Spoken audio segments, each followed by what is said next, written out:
Fala galera, beleza? Sejam bem-vindos a mais uma live. E nessa live aqui, quem participar dessa live aqui vai ser sorteado, né? Sorteado sim, vai receber um conteúdo absurdo que quase ninguém sabe hoje no mercado financeiro, tá bom? Então, eu vou falar agora sobre os mitos e as verdades sobre assessoria de investimentos. Eu vou contar vários mitos que as corretoras, os escritórios, as pessoas te contam sobre assessoria e várias verdades também que vão te ajudar muito nessa profissão, tá bom? Então fica aqui comigo, dá um like, se inscreve aí no canal e a gente já vai começar com os mitos e as verdades da assessoria de investimentos. E eu tenho pena de quem não souber desses mitos, dessas verdades, vai entrar perdido na assessoria de investimentos, viu? Vamos lá, galera. Vou começar de boa, mas depois a gente vai esquentando, hein? Primeiro mito da assessoria de investimentos que contam ou que algumas pessoas constroem na cabeça, eu já ouvi muita gente falando isso, já teve assessor na minha equipe que já falou isso para mim, e eu acho que tem um pequeno erro aí, alguns erros aí eu vou explicar o porquê também. O mito é achar que você vai construir um portfólio de clientes, vai construir uma carteira de clientes e vai ficar de boa e vai viver da praia, como o assessor da minha equipe sempre falava, né? Algumas pessoas têm a ideia que depois de construída a carteira de clientes, você não vai mais trabalhar. Você simplesmente vai descansar, né? Vai poder sentar na praia, pegar uma água de coco e não fazer mais nada. Galera, a questão é o seguinte, ter um portfólio de clientes, ter uma base de clientes, embora, claro, é muito mais fácil do que construí-la, né? O hard mesmo é realmente você construir essa carteira, mas ter a base de clientes demanda muita coisa, né? Pense que você vai ter aí em torno de 100 clientes, né? Que é o ideal que todos deveriam manter. Se você tiver 100 clientes, você vai ter 100 pessoas para atender, 100 pessoas que vão te ligar, 100 pessoas que vão te mandar mensagem, 100 pessoas que você vai ter que fazer reunião com uma certa frequência. Então, é mito que você vai montar seu portfólio de clientes e vai para a praia e não vai ter que fazer mais nada na sua vida. Então, isso não existe, não é nem nada parecido com isso, não chega nem perto disso. A ser assessor de investimentos dá trabalho, gente. Você vai ter que trabalhar, você vai ter que manter sua base, você vai ter que se relacionar com os clientes. Então, é mito que você vai ficar super de boa depois de construído o seu portfólio de clientes. Agora, é verdade que a fase insalubre, a fase pior de todas, a fase mais terrível para mim, como para a maioria de vocês, é enquanto você está lutando pela construção dessa carteira de clientes. Assim, pior ano da assessoria é o primeiro, segundo pior ano é o segundo. E assim por diante. Então, os 2 primeiros anos, principalmente o primeiro, assim, é muito chato, é muito porrada. Você vai ter que trabalhar muito para ver pouco resultado. E depois que você constrói a base, não é que fica fácil, mas é que você já tem os seus clientes, e aí você começa a pegar o jeito de cada cliente começa a pegar seu jeito, começa a confiar mais em você, e conforme o tempo vai passando e que você começa a ter estabelecer uma relação de confiança mais forte entre você e seu cliente, vocês começam a ficar mais. O trabalho começa a ficar um pouco mais leve, sabe? Porque aquela reunião com o cliente já começa a virar uma reunião quase que com um amigo, quase com um colega, com certeza, mas com um amigo, sabe? Uma pessoa que tem a sua confiança, você confia nela, você gosta nela. E ao longo do tempo da minha carreira como assessor, o que que eu fui fazendo, que eu acho que é muito importante que vocês façam? Eu fui tirando os clientes ruins da base e fui colocando clientes bons. Né? O que é o cliente ruim? Vou dar um exemplo. E cliente bom, cliente ruim não é só dinheiro. Porque chega uma hora que não é só dinheiro que você pensa, né, gente? Dinheiro é super importante, mas não é só isso que a gente precisa pensar. Eu comecei a pensar uma hora em, pô, aquele cliente ali que às vezes é meio grosso, é desrespeitoso, ou não me respeita, não respeita meu tempo. Mesmo que ele tenha grana, mesmo que ele faça alguma diferença ali para mim, não quero mais você. Vou passar aqui para outro assessor da minha equipe, eu vou passar para um outro assessor começando e eu vou abrir um cliente novo que me respeite, que me trate bem. Não precisa também me tratar igual minha mãe, né? Ninguém vai te tratar igual sua mãe. Mas, poxa, que seja educado com você, que seja legal, que você goste dele, que ele goste de você, porque assim os dois crescem melhor. Então, depois que você passa pela fase inicial, você tem uma fase também de curadoria da base, você começa a colocar clientes melhores e clientes mais legais. E sim, a base te dá uma receita constante, te dá uma renda legal, te dá uma tranquilidade financeira muito bacana. Eu até postei esses dias na lista de transmissão do WhatsApp, né? Quem não for nela até recomendo que participe lá também. Mas eu postei falando isso, que o assessor autônomo ele tem até de vantagem perante outros autônomos, que a gente ganha mesmo às vezes se a gente não estiver doente. Então, por exemplo, eu lembrei disso porque eu peguei Covid essa semana, né? Uma colega minha que é fonoaudióloga, ela precisou fazer uma cirurgia e agora ela vai ter que fazer novamente, e ela ficou uma semana parada e vai ficar outra semana parada. Puxa, ela perde todos os pacientes ali, tipo, ela perde o horário, né? Que ela vende hora. É muito ruim, claro, ela reagindo um pouco outro, mas cai a receita dela. O médico é a mesma coisa. O médico, se ele não consegue fazer a cirurgia, ele não ganha. O assessor de investimentos é mais fácil, né? É mais fácil. A gente fica doente, assim, se a gente perde um mês ali, não consegue trabalhar certinho no mês inteiro, mesmo assim, normalmente a gente tem uma renda bacana naquele mês depois de já construída a carteira. Então é mito que também você vai ficar da praia depois de construir sua carteira, mas é verdade que sim, fica mais fácil, tá? Fica relativamente mais tranquilo. Aí se você for cabeça, que eu recomendo muito para meus alunos que já estão em outro nível, né? Já tem um certo patamar, contrate um assistente para você, contrate um estagiário, contrate um SDR, enfim, tem várias técnicas ali de você ir se ajudando na assessoria para ficar até mais tranquilo para você e você não precisar matar um leão todo dia, tá? Então não é nenhum nem outro, não é nem vai ficar da praia, mas eu acho que o custo-benefício é muito alto. Legal, esse é de boa, né? Vamos para o segundo. Mito, esse é forte, pesado na assessoria e quase todo mundo acredita, e mesmo assessores com experiência não saíram da casinha ainda. Galera acha que só EUC importa, EUC é custódia. Então, quem não assiste minha aula de remuneração, né, acaba acreditando que o assessor de investimentos ganha em cima apenas da carteira. Então, tem gente que pensa que é o seguinte, tá? Se eu tiver, exemplo, vou falar valores hipotéticos, tá? Se eu tiver 10 milhões de carteira, eu vou ganhar 2 mil por mês. Se eu tiver 50 milhões de carteira, eu vou ganhar 10 mil por mês. Se eu tiver 100 milhões de carteira, eu vou ganhar 20 mil por mês. Se eu tiver 1 bilhão de carteira, eu vou ganhar 200 mil por mês. Tem gente que acha que eu, se, tipo, quanto mais carteira eu tiver, mais eu vou ganhar e ponto final. Galera, não poderiam estar mais errados. Olha, é claro que EUC importa, é claro que, em geral, quanto maior seu portfólio, mais você vai ganhar, mas definitivamente não é o principal na hora de você receber. Eu tenho um exemplo ótimo para compartilhar com vocês, inclusive. Deixa eu ver se eu tenho aqui o print para mostrar para vocês. Se eu deixei o print aqui. O print está no meu celular. Vou dar um exemplo ótimo. Ontem um dos espartanos, né, postou lá na nossa comunidade, um dos alunos lá, um cara fenomenal. Não vou falar o nome dele porque ele compartilhou ali a receita, né? Então, a receita que o cliente gerou. Então, vou deixar o nome off aqui, mas compartilhei lá no Stories mais para vocês. Um cliente dele deixou de receita total bruta, né? Vai dividir ainda e tudo mais, mas em um dia de operação, o cliente deixou 16 mil reais de receita, galera. 16 mil reais de receita em um dia, né? Então, assim, isso não tem nada a ver com o tamanho de portfólio, isso não tem nada a ver com EUC. O que eu estou querendo dizer para vocês? Eu estou querendo dizer que um cliente de 500 mil, ele pode deixar uma receita dessa, tá? De 16 mil num dia, né? De corretagem, aí vai dividir, etc, etc. Eu vou ensinar na aula de remuneração essas paradas, como é que funciona, para quem não sabe ainda. E às vezes um cliente de 10 milhões, às vezes não, muitas vezes um cliente de 10 milhões não vai deixar isso no mês. Tá? Então, é possível na assessoria de investimentos que um cliente de 10 milhões não deixe a receita que um cliente de 500 mil. Então, tem muita gente que não sabe ganhar dinheiro na assessoria de investimentos, porque acaba só olhando, tipo, eu vou captar a previdência lá da tiazinha. Aí capta lá a previdência. Só um exemplo, previdência não dá muita receita, né? Às vezes se tem um bônus tal, é bom. Mas em geral, na média, não dá muita receita.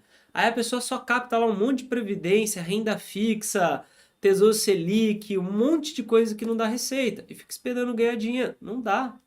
Só que tem investimentos, tem estruturações financeiras, tem ativos que dão uma receita muito alta.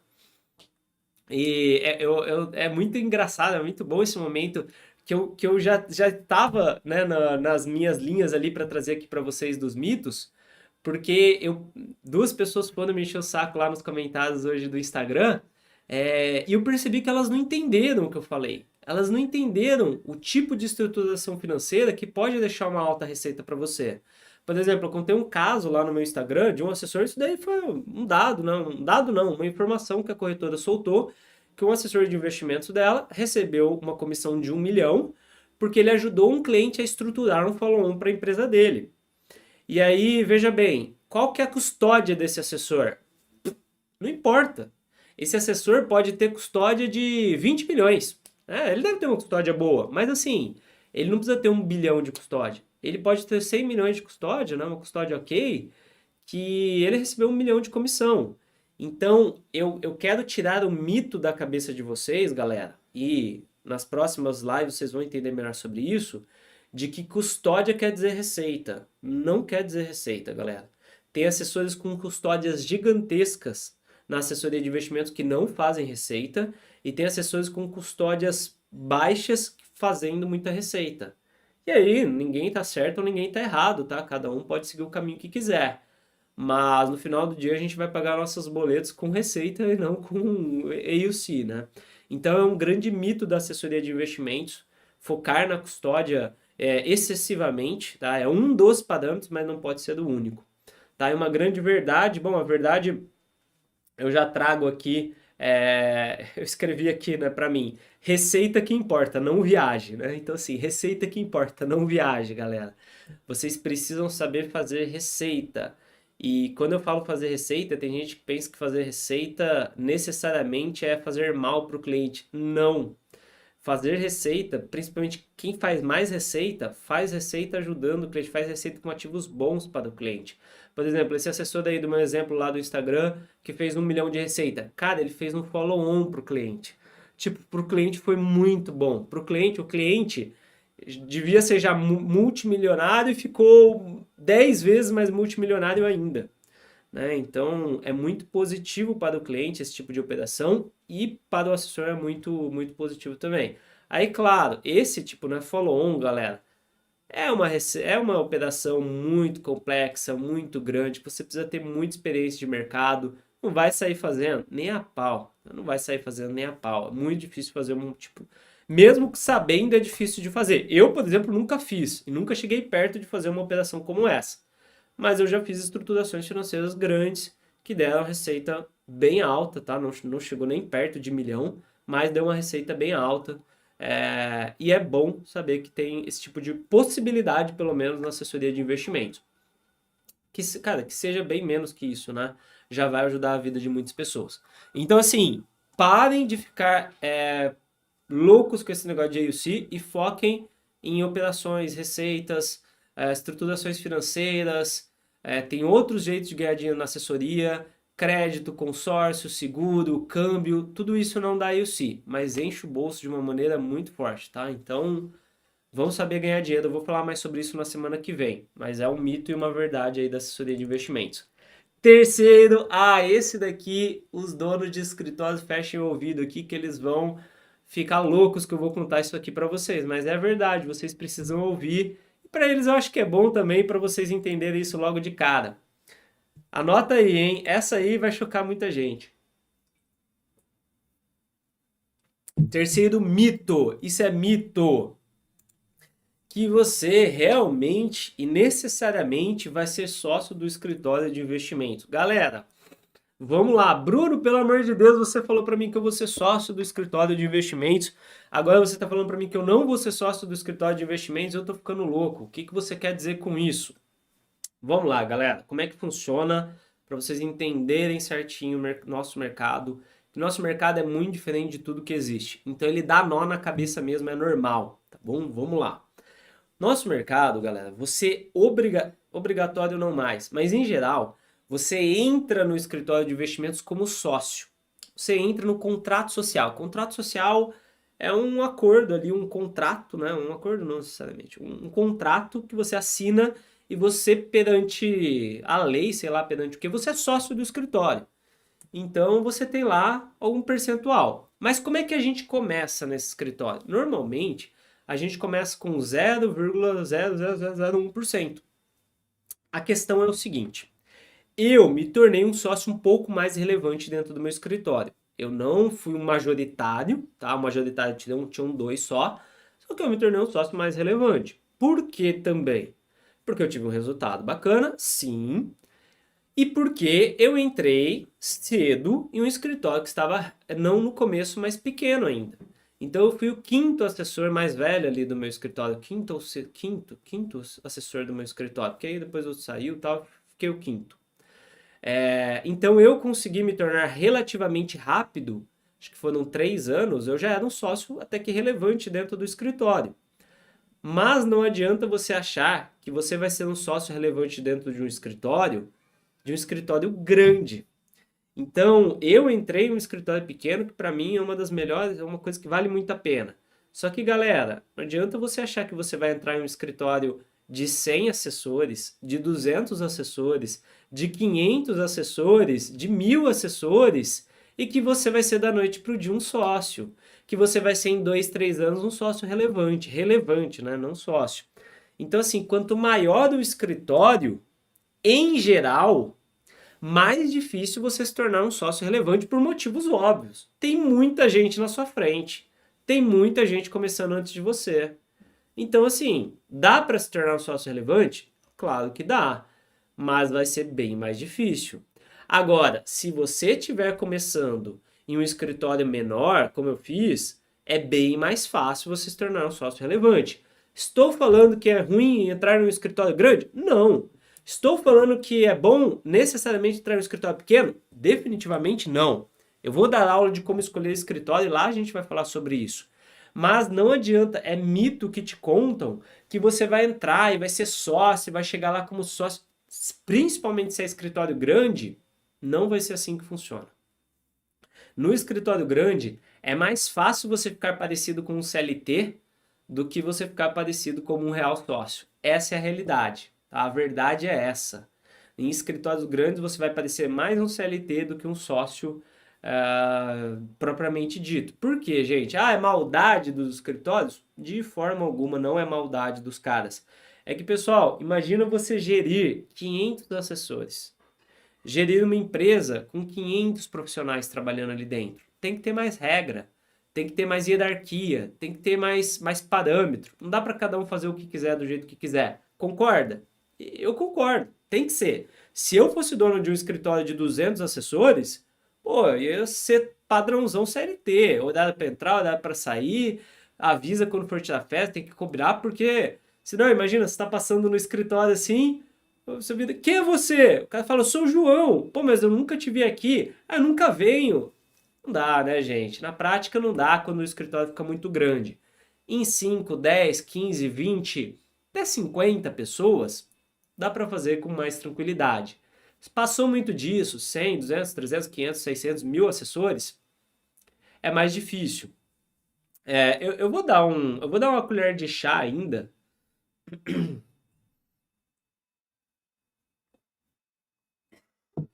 Eu vou dar uma colher de chá ainda, vai. Nessa questão de gestão, eu acho. Ainda tem uns caras que fazem um modelinho um pouquinho diferente, que é até mais simples, tá? Do tipo. Eu vou falar bem deles, vai. Vou falar da Invest Smart. Os caras, eles têm um modelo descentralizado. Então, assim, eles têm 1.000 assessores, só que cada escritório é meio que escritório próprio, né? Cada escritório tem até nome e tal. Então, eles têm um modelo bem diferente da maioria. Aí tem até mais flexibilidade, porque eles descentralizaram o poder. Aí é mais plausível, tá? Agora, a maioria dos escritórios, quanto maior, é mais embaçado, galera. É mais difícil. E não tá certo nem errado. Só estou falando que assim, pô, tem 1.000 assessores no negócio, tem 500 assessores, tem 200. Você vai se tornar um sócio mais relevante? É difícil. Sócio relevante seria a partir de qual percentual? Você começa a ter uma participação maior no escritório, começa a participar mais das reuniões de sócios, começa a ter uma opinião mais forte quando você tem a partir de 1%. Aí vai aumentando 1, 2, 3, 5%. Aí assim, mas a partir de 1% já começa a ser alguém dentro do escritório, tá? Porque a maioria vai ter 0,0001. Então, assim, quem tem 1% é assim que funciona. E também, tudo depende, né, gente? Por exemplo, você entra lá num escritório que é pequeno, mas os donos, só os caras que fundaram o escritório têm 20 anos que eles têm o escritório. Pô, não dá pra achar que você vai ser sócio da noite pro dia lá dentro, porque os caras já construíram muita coisa, etc, né? Então tudo isso tem que ser levado em consideração. Com quanto dinheiro, com quantos anos na assessoria dá para abrir um escritório? A questão não é dinheiro, a questão é experiência. Dinheiro, pelo contrário, dinheiro as corretoras até te oferecem para abrir, tá? Eu recebi uma proposta do Safra, eu sempre brinco, né? Que antes isso realmente acontecia, né? Mas eu fiquei uns 6 meses com isso passando na minha cabeça. Mas o Safra me fez uma proposta muito boa no ano passado para abrir o escritório deles e eles dariam 600 mil para a gente começar o escritório. Seria eu e mais 2 sócios, né? Ele daria 600 mil para nós três, para a gente pegar lugar, contratar gente, etc. Então, em geral, as corretoras oferecem grana. Aí se você vai pegar ou não é outros 500, mas elas oferecem. Só que tem que ter experiência, cara. Por quê? E eu concordo, tá? É muito difícil começar do zero sem experiência na assessoria. Se você ainda fizesse alguma outra coisa, sei lá, Bruno, eu trabalhei eu fui gerente de banco, aí tudo bem. Eu fui, sei lá, corretor de seguros, dá pra tentar. Agora, pô, Bruno, eu trabalhei na indústria durante 20 anos, vou abrir um escritório do zero? Dificilmente uma corretora deixa. Por quê? Porque vai ser muito difícil, cara. E eu de coração, de amigo, tá? Entra no escritório. Quanto tempo, né? O Francisco perguntou, quanto tempo de experiência? Cara, eu acho que no mínimo, 2, 3 anos. 3 anos vai para abrir um escritório. No mínimo, no mínimo. Dois, se você for muito para frente. 3 anos é o mínimo do mínimo. Até um pouquinho mais que isso não faz mal. Mas eu falo assim, ó, gente, em 2 anos, você já dominou todo o processo. Todo não, mas assim, você já tem um domínio de como. Você já está conseguindo captar cliente. Você já sabe minimamente atender o cliente. Você já sabe minimamente o operacional. Você já sabe a parada. Você já tem uma ideia. Você não vai ficar. O que a corretora fica brava, né? O que os caras não querem de jeito nenhum? Você não vai ficar mandando pergunta básica e boba a todo momento para corretora. Tipo, como é que faz portabilidade do ativo? Como é que faz portabilidade de previdência? Como é que envia o push para o cliente? O cliente está com problema em imposto de renda, o que eu faço? Tipo, não dá para ficar abrir escritório tendo esse tipo de dúvida. E você só vai conseguir aprender isso com experiência, tá bom? Mito 4 da assessoria de investimentos, tá? Mito e depois a grande verdade. Mito que muita gente pensa. Todo assessor de investimentos é multimilionário. Todo assessor de investimentos eu brinco que a galera confunde achando que a gente é Sheik árabe. Galera, assessor de investimentos não é Sheik árabe. Tem gente que confunde a coisa. Tem gente que acha que, tipo assim, eu vou ser assessorzinho aí em 2, 3 anos, tô andando de Porsche, tô com casa em Miami e tô multimilionário. As pessoas perguntam umas coisas assim pra gente do tipo, você ganha o quê? 1 milhão por mês? Você ganha 100 mil por mês? 200 mil por mês? Galera, isso não é a realidade. Assessor de investimentos, aí qual que é a verdade? Assessor de investimentos ganha bem. Ganha bem, gente. Ganha bem. Não começa ganhando bem, mas ganha bem. Ponto. Quem falar que assessor de investimentos não ganha bem é mentira. É para desestimular vocês. Ou é aquele cara que tá apanhando ainda no primeiro aninho, não tá saindo do lugar e não conseguiu ainda. O que acontece? Né? Eu tô aqui para ajudar quem tá nessa situação. Mas assessor de investimentos ganha bem, gente. Ganha bem, tipo, pô, hoje a maior parte dos meus amigos são assessores de investimentos, né? Porque eu tô 7 anos nesse mercado. Então, assim, todo mundo ganha bem. E isso não é o tradicional em outros mercados. Todo assessor ali não é da noite pro dia, mas pelo menos depois de uns 2 aninhos, 3 aninhos, dependendo, a galera já tá te dando aí bastante. Muitos estão ganhando aí 10, 15, 20, 30, 40 mil. 40 mil já. Galera que tem uma performance mais alta, galera que tem mais tempo de mercado, né? Aí valores maiores que isso, Dependem de vários fatores. Dependem do nível de proficiência, depende da performance, depende um pouco de sorte. Tem um pouco de sorte, cara. Tem um pouquinho de sorte. Tem um pouquinho de sorte. A sorte não vem para quem não está preparado e quem não se esforça, tá? Não existe sorte para quem não é esforçado. Mas às vezes você vai lá e fecha aquela boleta. Às vezes você vai lá e recebe aquela indicação que muda tudo. Então tem um pouco de sorte também. Mas assessor de investimentos ganha bem, galera. Ganha bem. Eu vou nos escritórios e nos escritórios eu faço pesquisa, né? De quanto que a galera ganha e tal, para entender onde está o problema. Porque às vezes eu vou em escritório que a galera não ganha grana. E é impressionante. Deixa eu contar um negócio para vocês. Tem escritório que todo mundo ganha dinheiro. É impressionante. Tem escritório, eu fui em um esse ano. Eu assustei, tá?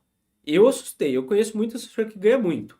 Mas teve um escritório que eu fui e todo mundo ganha muito bem. Mas assim, a média do escritório é muito boa. A mediana do escritório é muito forte.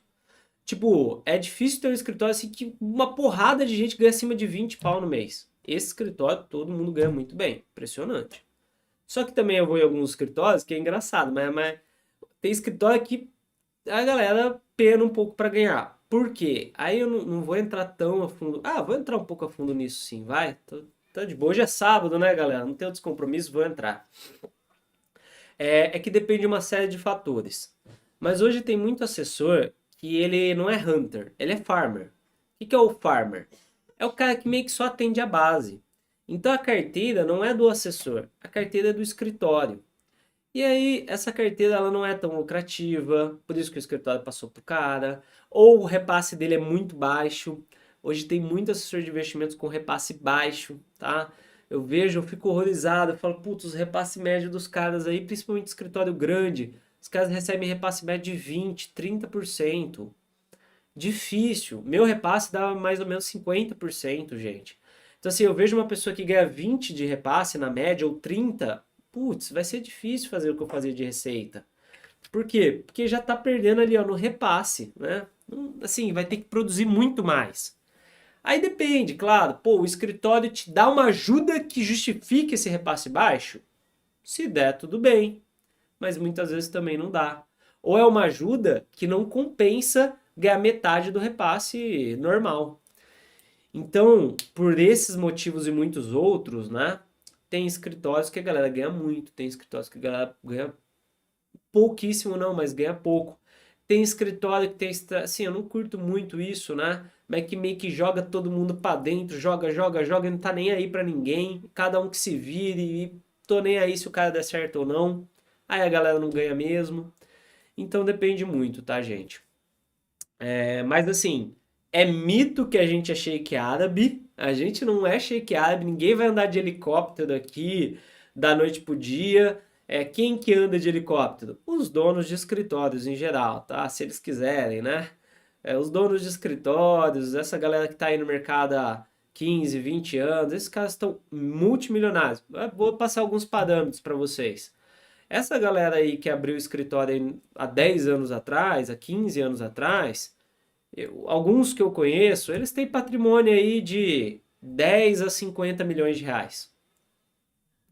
Patrimônio de 10 a 50 milhões de reais, gente. Os toppers, né, os que têm os maiores escritórios, deve ter aí patrimônio de 100 milhões, 200 milhões. Acho que ainda não tem nenhum dono de escritório com patrimônio de 1 bi. Acho que não, tá? Não, não tem. 1 bi acho que não chega. Mas, pô, multimilhões, né? Imagina, assim, pensa, raciocine comigo. Tudo bem, a gente não é Sheik árabe. Mas se você começar hoje, pequenininho, daqui a... Aí você daqui a 5 anos tem seu próprio escritório. Daqui a 20 anos, você tem 50 milhões de patrimônio. 20. Para muitos, 10 que seja, 15, sei lá. Muda a vida, né, gente? E outra coisa, a maioria das profissões jamais vai possibilitar com que você acumule um patrimônio desse durante sua vida. Jamais, jamais. Não é para todos, não é todos que vão conseguir, são só os que realmente performarem bem, que sabem o que estão fazendo, mas na profissão de assessor de investimento tem muitos casos, isso é legal. Galera, acho que é isso então. Obrigado pela presença de todos vocês. Valeu!